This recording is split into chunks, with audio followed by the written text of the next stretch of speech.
আসসালামু আলাইকুম প্রিয় দর্শক, আজকের ভিডিওতে আমরা আলোচনা করব নবম পে স্কেল বাস্তবায়ন হলে সরকারি চাকরিজীবীদের বেতন কিভাবে নির্ধারণ করা হতে পারে এবং পে ফিক্সেশন নিয়ে কেন এত আলোচনা চলছে। দীর্ঘদিন ধরেই সরকারি কর্মকর্তা কর্মচারীরা নতুন বেতন কাঠামোর অপেক্ষায় আছেন। এর মধ্যেই সবচেয়ে বড় প্রশ্ন হয়ে দাঁড়িয়েছে বর্তমান ইনক্রিমেন্ট এবং পুরনো বেতন নতুন স্কেলের সাথে কিভাবে সমন্বয় করা হবে। তাই আজকের ভিডিওটি খুব মনোযোগ দিয়ে দেখুন এবং আমাদের চ্যানেলটি সাবস্ক্রাইব করুন, কারণ আমরা একদম সহজ ভাষায় পুরো বিষয়টি তুলে ধরার চেষ্টা করেছি। বর্তমানে দেশের লাখ লাখ সরকারি চাকরিজীবীদের মধ্যে নতুন পে স্কেল নিয়ে ব্যাপক আগ্রহ তৈরি হয়েছে। বিশেষ করে বাজেটে ৩৫,০০০ কোটি টাকা বরাদ্দের আলোচনা সামনে আসার পর থেকেই বিষয়টি নতুন মাত্রা পেয়েছে। অনেকেই ভাবছেন জুলাই মাস থেকে হয়তো নতুন বেতন কার্যকর হতে পারে, আবার কেউ কেউ মনে করছেন ধাপে ধাপে বাস্তবায়ন করা হবে। অর্থাৎ যেভাবেই বাস্তবায়ন করা হোক না কেন, সবচেয়ে গুরুত্বপূর্ণ বিষয়টি হচ্ছে পে ফিক্সেশন। কারণ আমরা কর্মচারীর প্রকৃত বেতন কত বাড়বে সেটি পুরোপুরি নির্ভর করবে এই হিসাবের উপর। অনেকেই পে ফিক্সেশন শব্দটি শুনলেও আসলে বিষয়টি পরিষ্কারভাবে বোঝে না। সহজ ভাষায় বলতে গেলে বর্তমানে কর্মচারীরা যে বেতন পাচ্ছেন তাকে নতুন স্কেলে কোন ধাপে নেওয়া হবে সেটাই হচ্ছে পে ফিক্সেশন।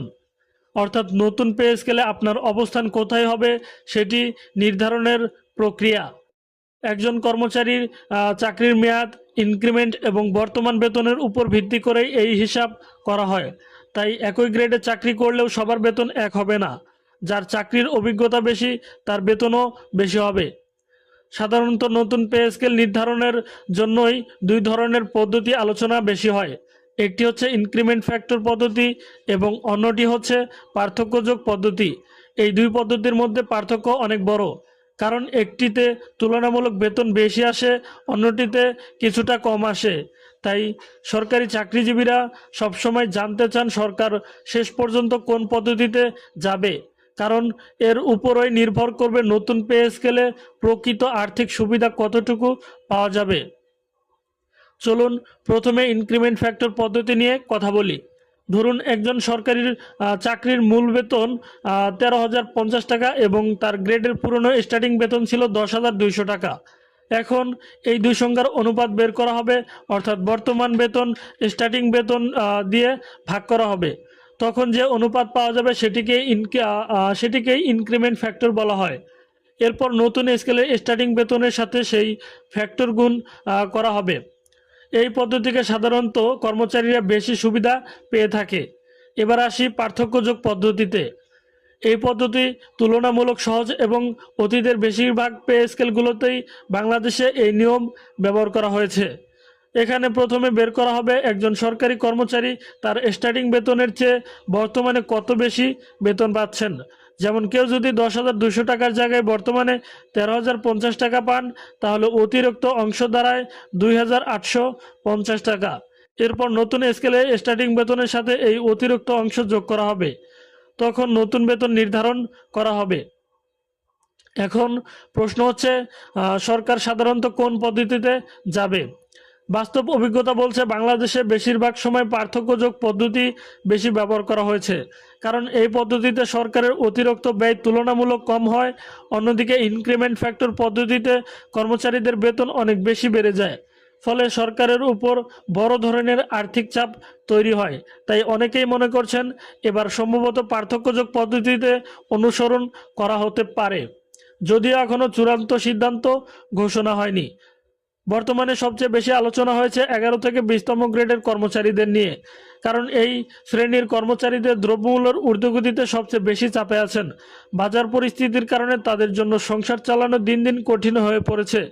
ফলে নতুন পে স্কেলে নিম্ন গ্রেডের কর্মচারীদের দিকে বিশেষ করে গুরুত্ব দেওয়া হতে পারে বলে আলোচনা চলছে। বিশেষ করে সর্বনিম্ন বেতন 20,000 টাকা করার যে প্রস্তাব এসেছে সেটি সাধারণত কর্মচারীদের মধ্যে নতুন আশার সৃষ্টি করেছে। শুধু মূল বেতন নয়, নতুন পে স্কেলে বাড়ি ভাড়া, চিকিৎসা ভাতা এবং অন্যান্য সুযোগ সুবিধাও পরিবর্তন হতে পারে। কারণ বর্তমানে অনেক কর্মচারী অভিযোগ করে আসছেন যে মূল বেতন দিয়ে সংসার চালানো সম্ভব নয়। চিকিৎসা ব্যয়, বাসা ভাড়া এবং নিত্য প্রয়োজনীয় পণ্যের দাম অনেক বেড়ে গেছে। তাই নতুন স্কেলে ভাতাগুলো বাস্তবতার সাথে সমন্বয় করা হতে পারে। এতে মোট আয় উল্লেখযোগ্য পরিমাণে বাড়তে পারে বলে ধারণা করা হচ্ছে। নতুন পে স্কেলে আরেকটি গুরুত্বপূর্ণ দিক হচ্ছে পেনশন সুবিধা। কারণ বেতন বাড়লে পেনশন বাড়ে। যারা অবসরের কাছাকাছি আছেন তারা নতুন স্কেল বাস্তবায়িত হলে বড় সুবিধা পেতে পারেন। শুধু পেনশন নয়, গ্র্যাচুইটি এবং অন্যান্য অবসর সুবিধাও বাড়বে। ফলে নতুন পে স্কেলে বর্তমান চাকরিজীবীদের জন্য শুধু নয়, ভবিষ্যতের আর্থিক নিরাপত্তার সাথেও জড়িত। এই কারণে সরকারি চাকরিজীবীদের মধ্যে বিষয়টি নিয়ে এত আগ্রহ দেখা যাচ্ছে। এখন সবচেয়ে বড় প্রশ্ন হচ্ছে পে স্কেল কবে বাস্তবায়ন হবে।